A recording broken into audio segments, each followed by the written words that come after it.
Preview demi-finale. Et alors? Mais qu'est-ce que... Alors, bon, 4 previews, combien de jours on va voir. C'est quoi ces logos? Tu t'es trompé? Tiens, remets Buckscave, Bastien, s'il te plaît. Tu t'es trompé. Qu'est-ce que c'est que ce merdier? Waouh! Bah, merde, mon t-shirt couleur Bucks, Ah, ça marche pas alors? moi aussi je suis en... Mince. Non, je suis en vert Bon. foncé. Je suis en Tant sapin. Eh ben ça sent le sapin, ça tombe bien. On en a parlé dans la vidéo spéciale Choke. Les previews, évidemment, demi-finale. On s'est déjà occupé des Suns face à nos amis les Nuggets. Nous sommes, mesdames et messieurs, en 2023 sur cette saison régulière. Et oui, le Cavs Bucks. Allez hop, tiens, ça c'est cadeau. Bam, ça dégage. Bienvenue au Patraileico entre les Miami Heat, comme diraient certains. Non, surtout le Miami Heat et les New York Knicks. Série absolument incroyable. On va faire comme d'hab, Alex, parce qu'on a plein de choses à devoir discuter, notamment la dynamique des deux équipes, n'est-ce pas? La dynamique, le point tactico-technique, Yes, comme on sir. dit là-bas. Le facteur X. Le joueur Rien sur à le voir terrain. avec Karl Malone. Tout à fait. Enfin, Attention, encore que. tout à fait. Et puis, on finit par le pronostic. Et on va finir par le pronostico. Installez-vous tranquillou. Attention, cette odeur, c'est celle du vestiaire qui transpire, de la baston, de la conférence Est et des défenses barbelées. Nous sommes bien sur une série avec des équipes mythiques qui ont un bel historique. On a connu, Alex, oh là là, bah tiens, des équipes de 1 à 8 qui se tapent. Tiens, Ce serait pas nos exactement amis ce les que j'allais te Knicks dire. Salut, qui ont Alan battu Houston, le comment 8. ça va? Ouais. Ouais, donc là, c'est un 5 contre 8 au deuxième tour. C'est n'importe quoi. C'est un 5 contre 8. J'ai pas eu le temps de checker, mais faudrait le faire parce que des 5 contre 8 en demi-de-conf, tu sais qu'il n'y a pas dû y en avoir non plus comme ça des milliards. Eh bah, tu sais qu'on va peut-être avoir pour la première fois de l'histoire de la NBA, mais c'est à confirmer, des qualifications au spot justement 1, 2, 3, 4, 5, 6, 7, 8 pour la première fois de la NBA. C'est-à-dire qu'accéder en demi, si ça se trouve, tu as les équipes au poste 1, donc en soit à Denver, 2, Boston, 3, etc., etc. Ça, c'est jamais Je arrivé. vois ce que tu veux dire. Ça, c'est jamais arrivé. Normalement, tu as des 1-1, 3, des 2-2, des 3, c'est 4-4. qui? Sixers. Oui, Sixers. Sixers, on est bon. 4, Grizzlies peuvent le faire. 4 Suns, c'est bon. Mhm. C'est ça, etc. 8, en tout Knicks, cas 8 et 5, c'est bon, on est... Merci les Knicks et le Heat qui ont fait les upsets incroyables. On va démarrer par la dynamique. Ouais, la dynamique. Je t'en Bah, prie. ma foi, on peut démarrer par celle que tu veux, hein, mais elle est plutôt bonne. Parlons de nos amis les Knicks qui se sont défaits de nos copains les Cavs au premier round. On a suffisamment parlé de Cleveland, donc si vous aimez voir quelqu'un se faire défoncer en place publique, il y a une vidéo qui est dédiée à ça. Parlons de New York, quand même mon cher Alex. Parce que la dynamique est excellente côté Knicks. Excellente dynamique. Je commence tout de suite par le petit bémol. On va surveiller la cheville de Julius Randle quand même. Ah ouais, et l'épaule de Il n'a Quentin. pas fini le match 5 quand même. Hein. Ah ouais. Donc, Il s'est aggravé sa blessure. Ouais, donc ça on n'aime pas trop, même si pour l'instant, moi, les quelques remontées médicales, si j'ose dire ainsi, que j'ai vu venir, parlent plutôt de day-to-day. Donc, He's got that dog in him. plutôt rassurant, quoi. Day-to-day, tu sais, c'est pas genre... parce qu'il y a des blessures de l'autre côté, on va en parler, mais tu vois, c'est pas genre... Non, c'est pas... ça veut dire... Il devrait revenir pendant la série. Il sera sûrement pas à 100%, mais il devrait pouvoir jouer, quoi. Tout à fait. Ce qui est Dieu déjà sait bien. si- Tout à fait. Dieu sait si Julius Randle, Alex, petite parenthèse et je te rends la parole. Dieu sait Bien si sûr. Julius Randle, cette saison, il a fait transpirer 2-3 des fans du Heat. Quel match il y avait eu notamment entre Knicks et Heat à Miami avec ce side step back, whatever, get the fuck out jumper au buzzer pour donner la victoire à nos amis les Knicks. Wow. Un des grands moments de la saison, hein, le La jumper saison de Julius régulière, Randle. c'était énorme son match. Il met 46 ouais. points, je crois, dans ce match hein, aussi. Il est en Incroyable. feu total. Incroyable. Donc il rappelle, ouais, c'est des mauvais souvenirs pour le hit, quoi. 43. Julius Randle. Tout Ouais, à 43 peut-être. Quentin Grimes. Grimes, il y a un petit souci à l'épaule. Pareil, j'ai été checké. Ça parle de day-to-day plutôt pour l'instant. Donc Mhm. on va voir. On va voir ce que ça peut donner. Ceci étant dit, la dynamique des Knicks est magnifique. Surtout qu'en plus, là, le petit bonus, hein, c'est qu'ils ont l'avantage du terrain. Putain, c'est incroyable. Donc ça démarre. Attends, la demi-finale de conf à l'Est, là, elle démarre par 2 matchs au Madison Square Garden. T'es 5, t'inquiète, t'as l'avantage du terrain. Y a pas de problème. Elle est pas belle celle-là? Parce qu'on Donc. on n'a jamais vu ça. Je sais pas. Faut que je le vois, mais 5-8, c'est pas possible. Puisque Ah ouais, 8 non, versus c'est clair 1 et tout, que- non, c'est impossible. Bref. Non, c'est chaud. Donc, dans la continuité de cette belle maîtrise face aux Cavs, parce que on a beaucoup critiqué les Cavs, on vient de faire une vidéo choke dans laquelle on a bien parlé des Cavs, et on fera de la même chose d'ailleurs pour le Heat juste après dans la dynamique. Les Knicks ont provoqué cette bonne dynamique. Bien sûr. Les Knicks ont appréhendé leur série contre les Cavs comme des grands garçons, avec des bonnes décisions de coaching, bien exécutées. Et puis comme en face, ça semblait pas trop vouloir répondre, ils ont appuyé là où ça fait mal, et ça n'a pas été une série serrée. C'est ça qui est fou. Ouais. C'est que non seulement les Knicks, ils ont gagné contre les Cavs sans avantage du terrain, mais c'était même pas une série serrée, je veux dire. Tu m'en parlais dans la vidéo de choc juste avant, mais c'est vrai que moi, quand on a fait la vidéo sur les 3-1, j'étais là genre, tu sais que les Knicks, c'est tout. En fait, oui, parce qu'au bout de 3-1, on disait, en fait, les Knicks jouent tellement mieux au basket que les Cavs, que pourquoi ils iraient pas finir à Cleveland, quoi. Ça n'a pas du tout dérangé les Knicks ce premier tour. Vraiment.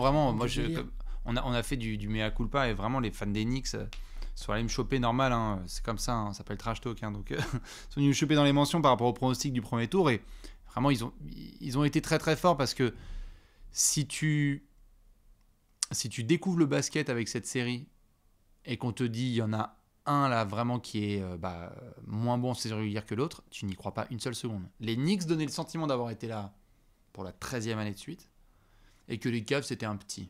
C'était un défi, mais ils sont à 100%, il n'y a pas de problème. On va faire tous les ajustements qu'il faut.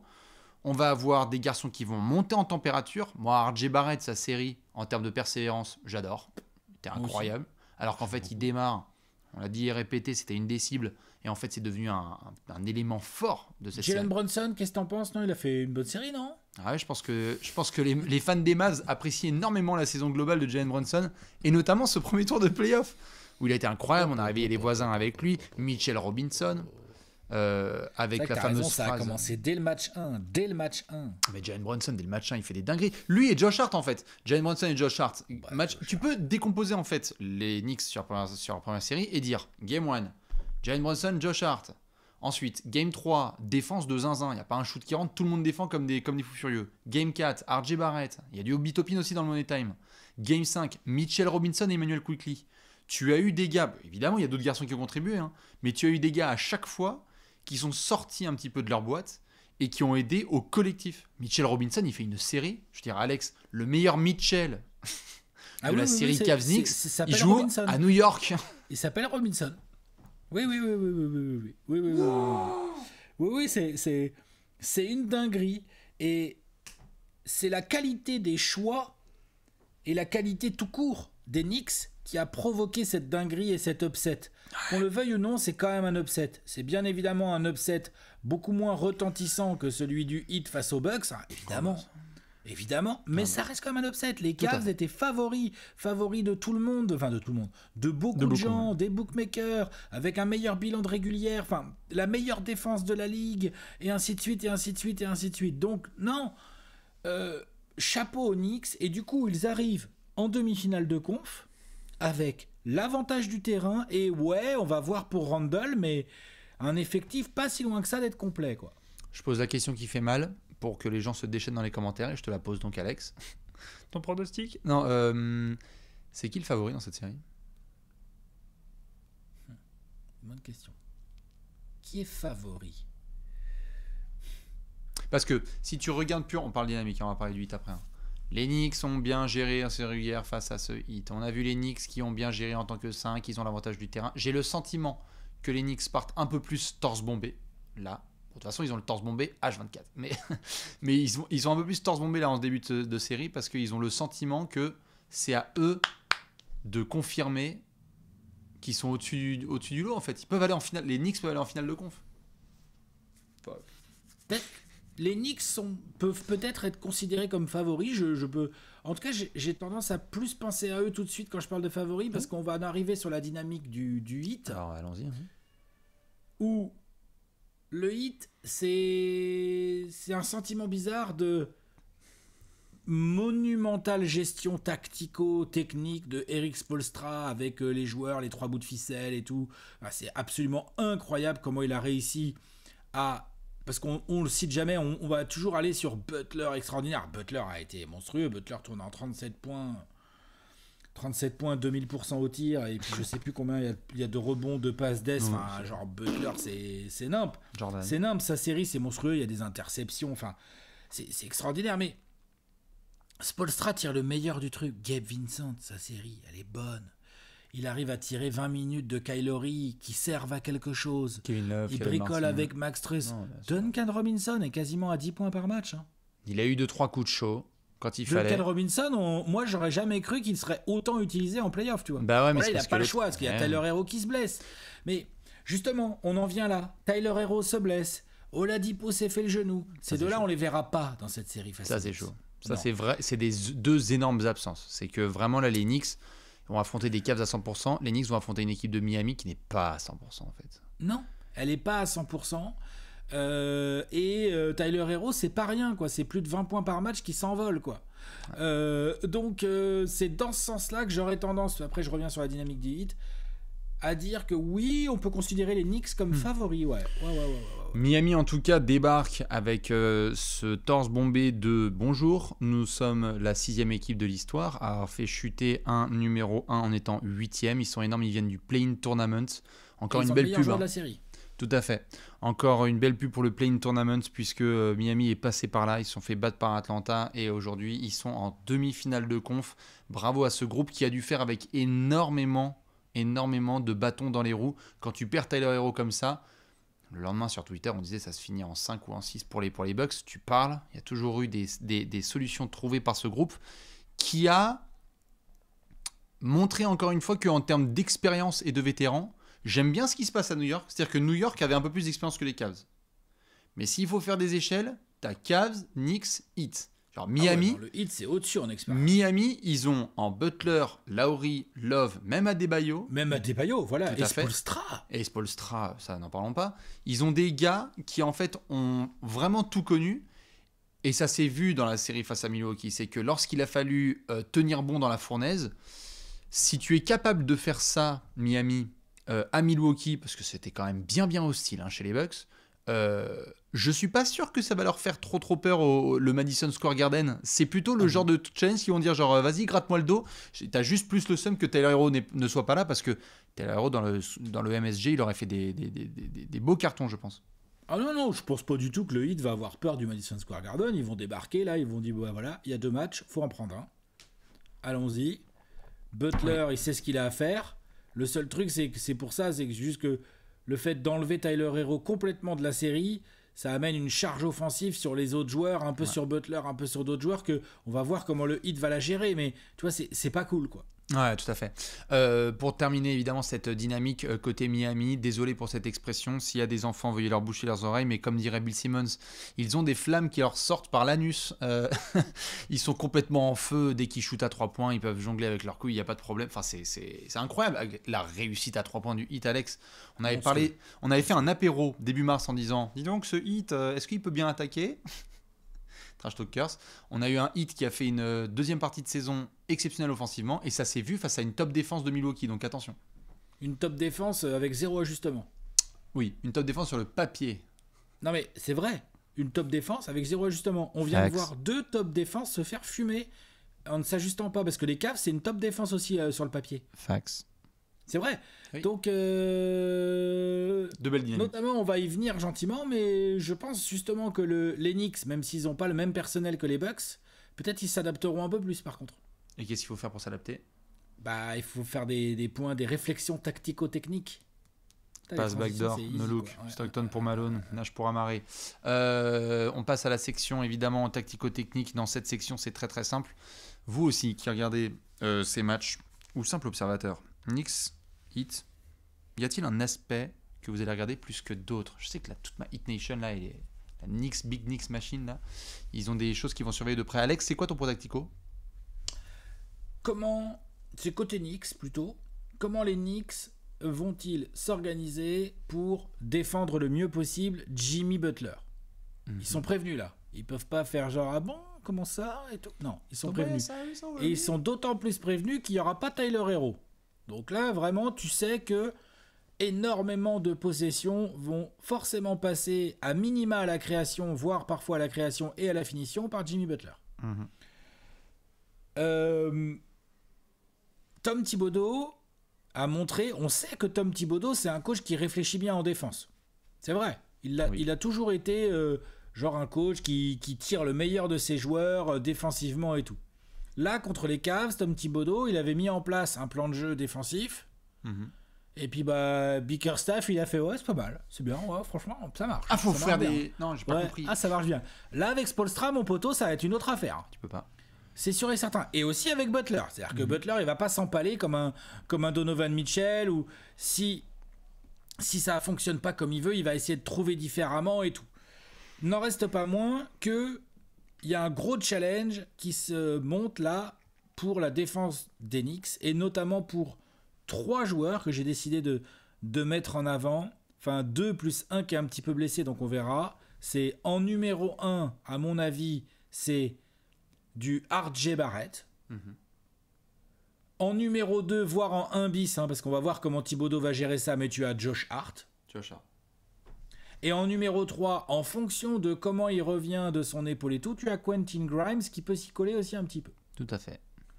Donc tu as 3 joueurs qui vont avoir la responsabilité de se relayer en premier rideau au chevet du type le plus chaud de ce début de play-off. C'est pas une mince affaire. Non. Barrett, il est jeune, mais il a montré qu'il n'était pas du genre à lâcher le steak. Donc je suis intéressé de voir.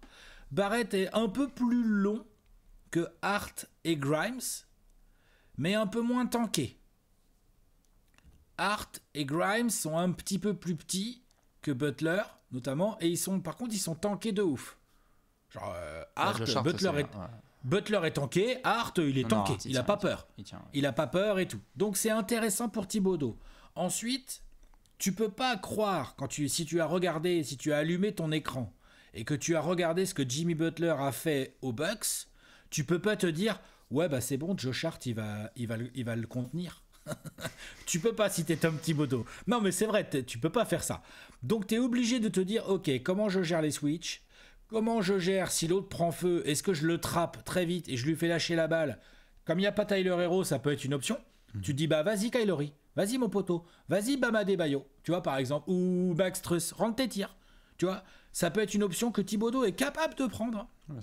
Et il y a un autre truc qui est assez intéressant dans cette équipe des Knicks, toujours dans l'optique Butler, c'est que on va voir comment Randle évolue, avec sa cheville, je veux dire. Mais avec des Robinson, des Topin, des Hartenstein et tout, tu sais que tu vas avoir des mecs qui vont aller au mastic derrière l'écran s'il faut se mettre se mettre entre Jimmy Butler et le panier. New York a du monde à envoyer. Même Brunson va se foutre son corps pour prendre un bachelor en force ou une connerie comme ça. Par exemple. Donc, je suis très intéressé de voir comment ces Knicks vont nous gérer l'homme le plus chaud de ce début de playoff, parce que c'est pas une mince affaire, et on sait que le Heat, vu en plus la blessure de Hero, on sait que le Heat va... Enfin, je veux dire, le Heat, ils ont besoin d'une nouvelle grosse série de Jimmy Butler. La dépendance est évidente. Voilà. 38 points de moyenne à 60% au tir, donc 45% le défi, à 3 points. Il est immense pour les Knicks. C'était incroyable. Après, les contextes sont différents. Butler était très, très motivé par Jrue Holiday et par tout ça. Mais c'est vrai que c'est un autre challenge, là, les Knicks. Et puis, quoi de mieux pour Jimmy Butler, après avoir sorti le numéro 1, que de s'occuper du Madison Square Garden. C'est là que les légendes se font. Donc, il y aura très certainement le désir pour Jimmy. Première fois, Alex, depuis 2013 qu'on voit les Knicks en demi-finale. Si je dis pas de conneries, l'équipe de Melo et de Jason Kidd, le meneur titulaire. Ouais, c'est ça. Qui avait passé un tour d'ailleurs. Ah ouais, tout à fait. Si je dis pas de bêtises. Bah oui, c'est pour ça que c'est première fois. Non, quand je dis première fois, c'est la première fois qu'ils sont en demi-finale. Oui, bien sûr. Et qu'ils affrontent les Pacers à l'époque de l'incroyable Roy Hibbert. Ouais, c'est vrai que Jimmy Butler, défensivement, ça va être fou. Moi, alors, pour les fans du Heat, j'en parlais là juste avant le point tactico-technique de la dynamique. La réussite à 3 points du 8, on est où là? On est où là les mecs? Sur la série contre Milwaukee, 77 sur 171 à 3 points, ça veut dire que sur une moyenne 45%. De 45% de réussite en prenant 35 tirs à 3 points par match. Je suis en train de compter, là, ils ont 1, 2, 3, 4, 5, 6... Ils ont 7 gars qui tirent à 40% ou plus. C'est énorme. C'est pas énorme, c'est un truc de fou furieux. Dans la continuité de la saison régulière, où ils ont mal démarré, mais ils ont très bien fini offensivement. Et donc, ils ont fait un très très gros premier tour offensif. En termes de registre, on a vu notamment ce que Miami voulait faire contre Milwaukee, et ils ont un petit peu décidé de jouer à leur jeu. C'est-à-dire, vous êtes rapide, 3 points, transition, on va sanctionner, etc. Ils l'ont fait, ils ont réussi. Je me demande si ça s'applique aussi bien face aux Knicks. Et donc, si cette équipe de Miami, dirigée par Erik Spoelstra, va continuer à pouvoir surfer sur cette haute réussite. Parce qu'on peut dire ce qu'on veut. Giannis, Middleton, machin, l'autre qui est chaud, patate, Adebayo qui défend bien. N'importe quelle série où ton équipe prend 35 tirs à 3 points et shoot à 45% de réussite, ça passe. Je veux pas savoir. Y a pas ça passe pas, c'est inquiétant. Si ça passe pas, c'est que l'équipe d'en face, elle a tiré à 60% à 3 points. Mais t'as vraiment pas de défense, quoi. Enfin, je sais pas. Mais... Exactement. Donc, Miami a beaucoup dosé sur ces joueurs capables de rentrer leur tir. Et il va falloir que ça continue. Pourquoi ? Parce que pour des garçons, dont on parlait des pourcentages là, pour des garçons comme par exemple Kevin Love, ou Kyle Lowry, ou Duncan Robinson, ou Max Strus, c'est shoot ou die. Et ce que je veux dire par là, c'est que ce ne sont pas des garçons qui, si ça ne va pas rentrer, vont commencer à poser le ballon sur le parquet et scorer une vingtaine de points dans des registres différents, au poste ou quoi que ce soit. C'est du catch, c'est du shoot, c'est de la feinte, c'est du mouvement off-ball. Et donc, il va falloir que cette équipe de Miami, très bien entraînée, punisse New York sur certains aspects défensifs où ils sont un peu moins élites que d'autres, sur le papier. Parce que New York, sur la série régulière, il nous avait dit on est meilleur en attaque qu'en défense. Et puis lorsqu'il a fallu resserrer là contre Cleveland, c'était très bien. Mais donc du coup, est-ce que Miami peut avoir le même niveau de réussite ? Auquel cas, ça va être très très dangereux forcément pour les Knicks. Est-ce que Erik Spoelstra continue à appuyer sur les bons boutons ? Parce que là, si ça se trouve, il va nous sortir un mec, on va dire genre attends, mais je comprends pas. En fait, il a beaucoup plus donné de minutes à un Max Strus par rapport à son début de série ou du Duncan Robinson, parce que ça permettait en fait des lignes de pénétration. Et donc du coup, on est sur une série où ça devient un casse-tête. C'est-à-dire que New York peut essayer de jouer à ce ping-pong-là, puisqu'ils sont très très forts offensivement. Mais attention, parce que Miami a provoqué ce séisme en tenant tête à Milwaukee, qui est pourtant un lance-flamme offensif. Donc s'ils font ça, j'adore les Knicks, mais je pense pas que c'est le même lance-flamme offensif que tu vois que peut être... Ils sont très très forts, mais c'est pas le même lance-flamme offensif que peut être Milwaukee. Donc... Non, mais par contre, dans la continuité de mon point d'avant, qui vont bien ensemble, en fait, ça va être intéressant parce que c'est d'autant plus important ce que tu es en train de dire que je pense que Thibodeau va doubler sur Butler. Il va pas hésiter, Thibodeau. Et il va dire à Topin, Hartenstein, Robinson, les Grimes, tous les mecs et tout, genre démerdez-vous, faites-moi des recovers, des close-out, on court, on y va, on donne tout, mais on ne se fait pas défoncer par Jimmy Butler comme viennent de le faire les Bucks. Donc, Max Strus, Duncan Robinson, Kyle Lowry, enfin tous les mecs que tu as cités vont avoir des tirs plus ou moins ouverts. Et donc tu as raison, s'ils commencent à les mettre dedans, gros problème pour Thibodeau. Si ça bricasse un peu, Thibodeau il va continuer. La victoire de bien sûr, la victoire de Miami cette saison contre New York, 16 sur 28 à 3 points. On était pareil sur des standards où les mecs sont en feu total et il n'y a pas grand chose à faire là-dessus parce que Miami, ils ont l'expérience, les vétérans, la défense quand ils veulent. Quand ça rentre à 3 points, tu fais quoi ? Donc, je veux voir quel est le thermomètre du 8 à 3 points. S'il reste dans ces standards et qu'on se dit en fait, les mecs, c'est incroyable, c'est les Spurs 2014, bon bah formidable, félicitations. Les mecs, ils vont climatiser le Madison Square Garden. Si ça redescend un peu sur terre, attention parce qu'on pourrait retomber dans des travers offensifs de Miami. Janvier, février, on avait marre de les regarder. Et les Knicks en prendront évidemment le plus de plaisir. Parce que Tom Thibodeau connaît bien certains garçons en face. À commencer par Tom Thibodeau connaît bien certains garçons en face. Et puis surtout, les Knicks, comme tu l'as dit, ils peuvent avoir quand même un peu de répondants. Eux aussi, ils ont des mecs qui peuvent faire tomber les gros tirs. Tout à fait. Oh, c'est chaud.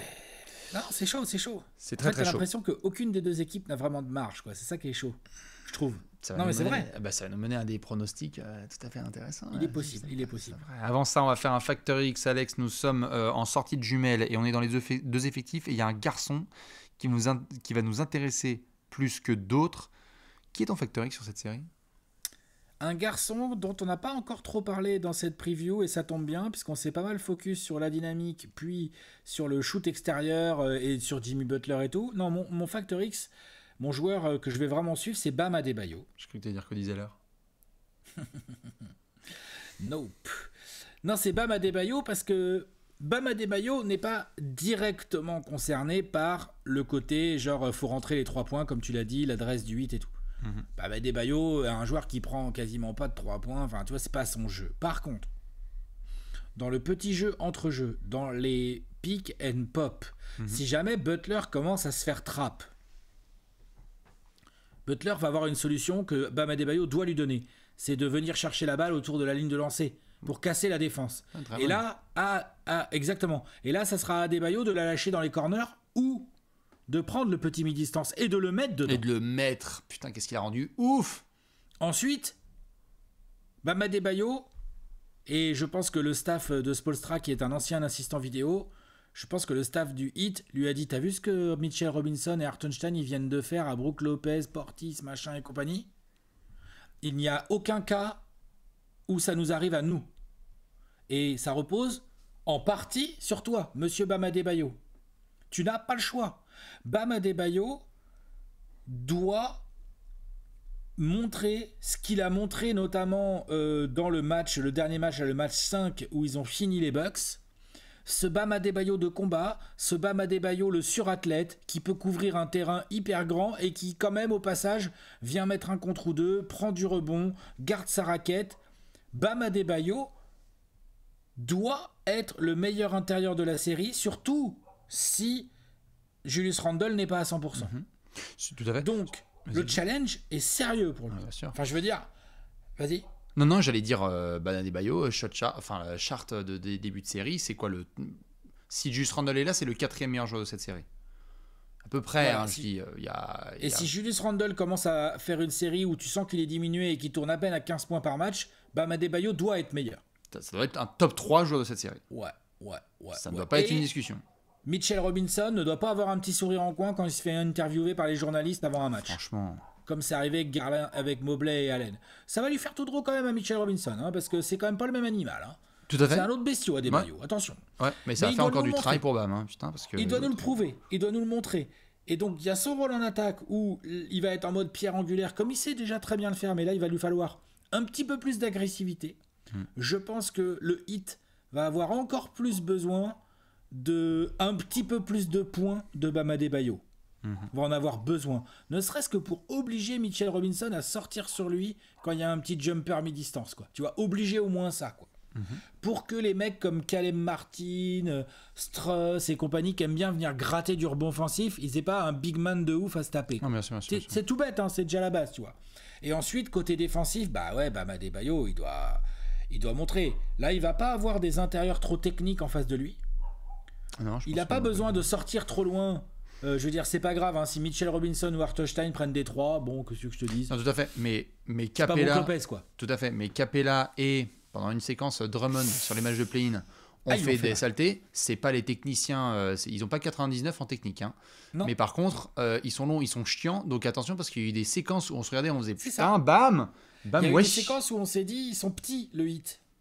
Ah ouais. Et New York est assez grand. Hein. En fait, sur les extérieurs, là, face à Jimmy Butler, peut-être ils ont des mecs un peu plus petits que Butler. Par contre, ils ont plusieurs gars, postes 4 et 5, qui sont assez grands, costauds, bully, des pépères, quoi. Ouais.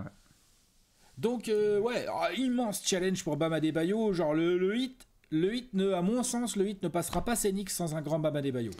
Et ça tombe bien, puisque il y a... Peut-être que parfois l'histoire n'est pas tout à fait claire, mais il y a 2 All-Stars dans cette série sur le papier factuel. C'est donc Julius Randle et Bam Adebayo cette saison. Jalen Brunson et Jimmy Butler qui doivent bien rigoler en entendant cette phrase. Et il s'avère que Bam Adebayo va devoir jouer un niveau de All-Star. Ouais. Fax. Obligatoire. Il n'a pas le choix. Qu'est-ce que t'as, toi? Emmanuel Quickley.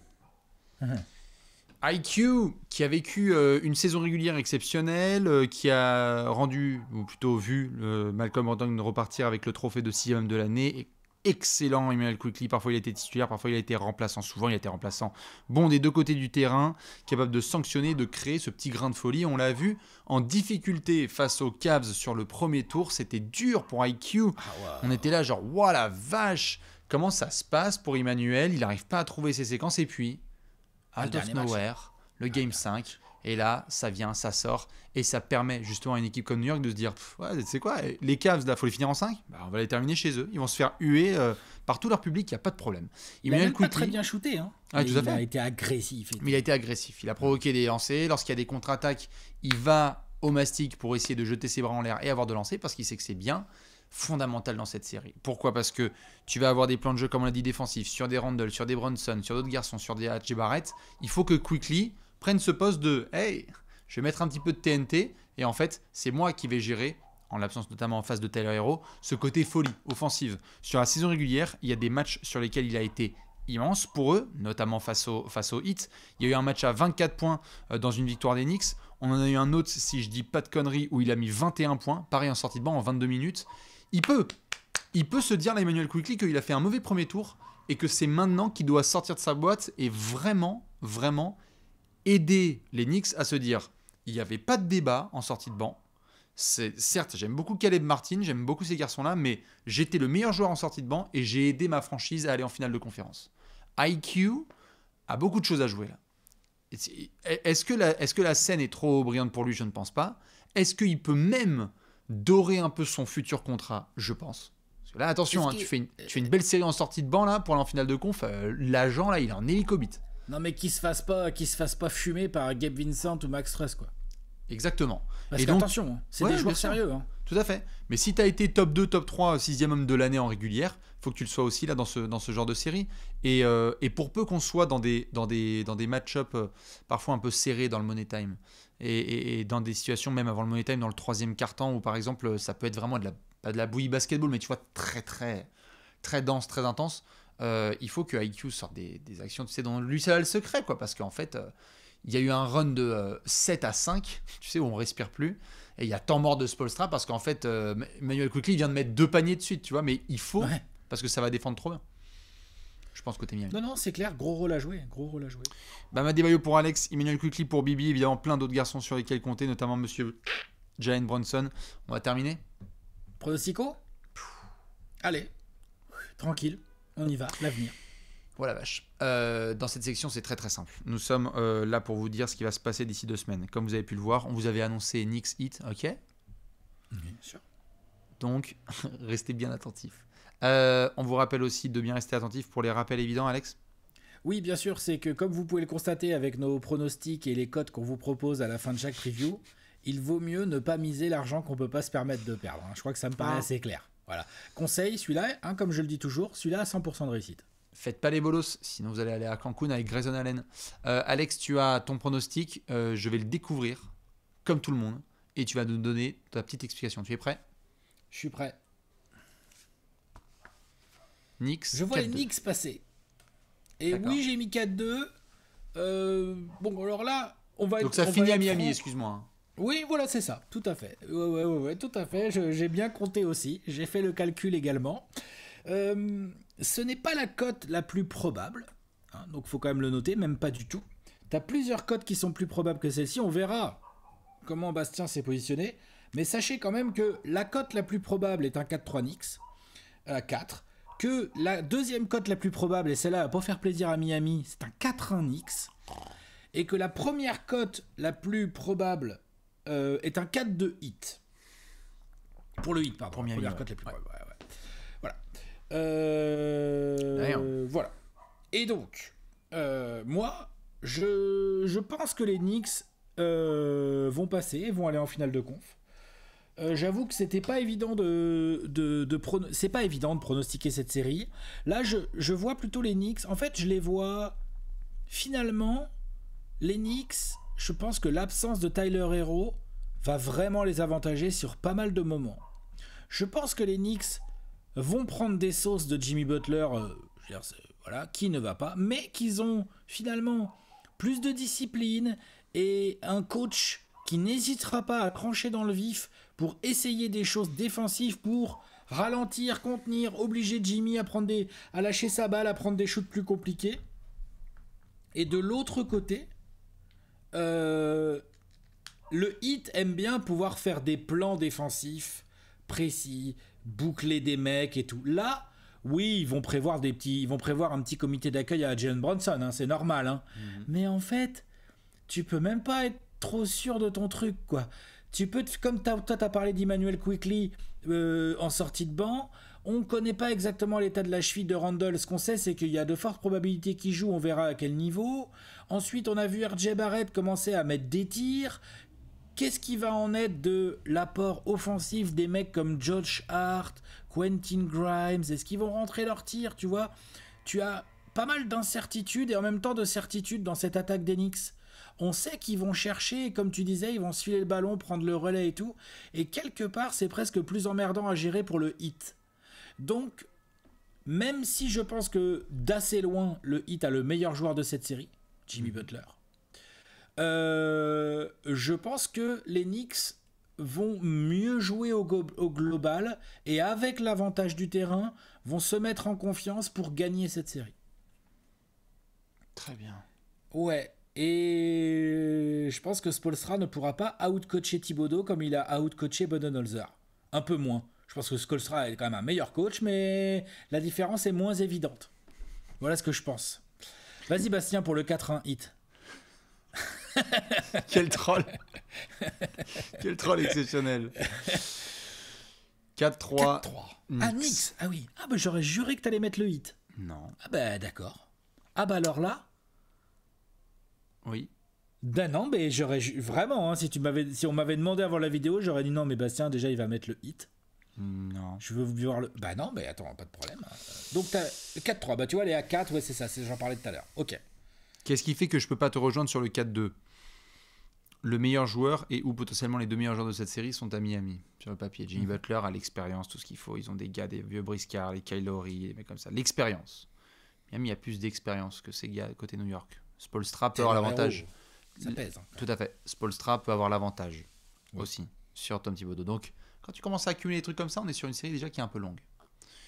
Par contre, Miami, on en parlait aussi dans les séries précédentes, tu n'as pas Tyler Hero, tu n'as pas Oladipo, tu as des garçons qui sont pas là, tu as beaucoup donné évidemment dans la série précédente, tu t'es passé aussi à pas grand-chose, et tu as pu faire 2 exploits, c'est pas pour leur enlever du crédit, 2 exploits, parce qu'on appelle ça des exploits, dans un schéma dont on avait bien parlé face à Milwaukee, qui était reste proche des Bucks au score et regarde le château de cartes s'écrouler.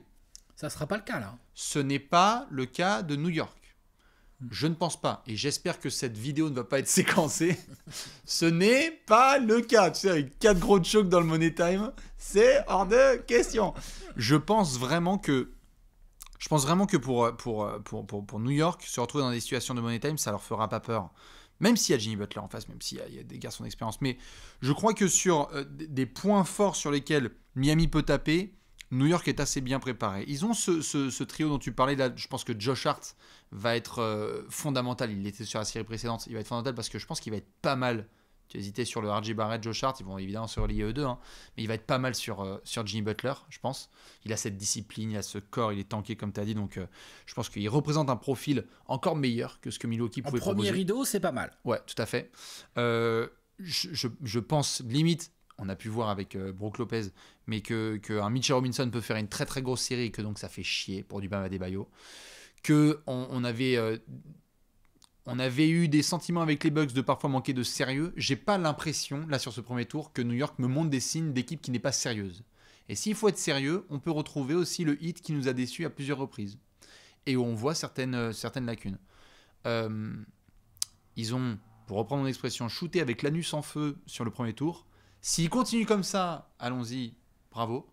Je veux juste que cette série aille en 7, que Pat Riley soit au 5e rang à chaque match au Madison Square Garden, qu'il y ait des grands montages avec Reggie Miller, Mark Jackson et compagnie.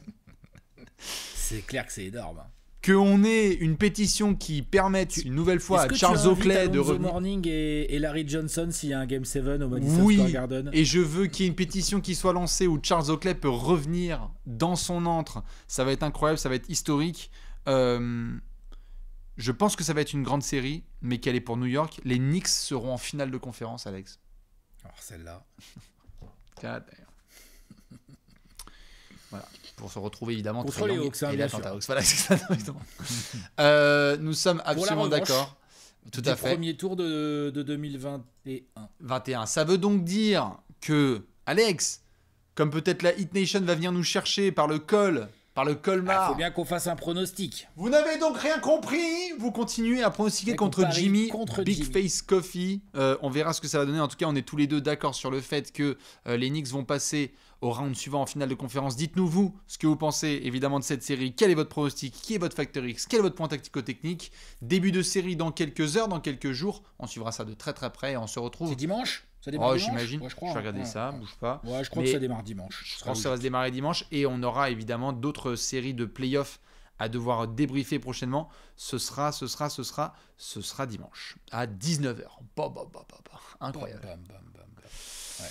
On vous fait des bisous et on vous retrouve très vite évidemment sur la chaîne Ultra Choc. Des bisous. Ciao. Ciao.